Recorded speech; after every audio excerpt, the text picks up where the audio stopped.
Hey y'all, welcome to Dukunoo. Have you been here before? No. Never. Where y'all from? Murder Beach, South Carolina.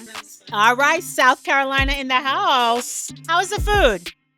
The jerk chicken is really good. It's got a smoked flavor to it.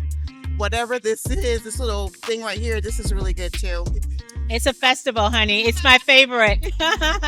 And what about you? How was your salad? It was really good. I got a Caesar salad. I got like little garlic parmesans in it. I really like the lettuce and the dressing that's on it. It's really good. All right, girl, and you got the oxtail. Oxtails is slamming, so y'all better get it. Oxtails is good. All right, so I see you're enjoying the jerk chicken. Tell us, how is the jerk? A very nice balance of salty and smoked, and then with this little festival with that sweetness is just the right balance. And I'm not going to leave y'all out. I'm going to come over there. I had the Caesar salad with the jerk chicken. Delicious. You can tell the croutons are homemade and fantastic.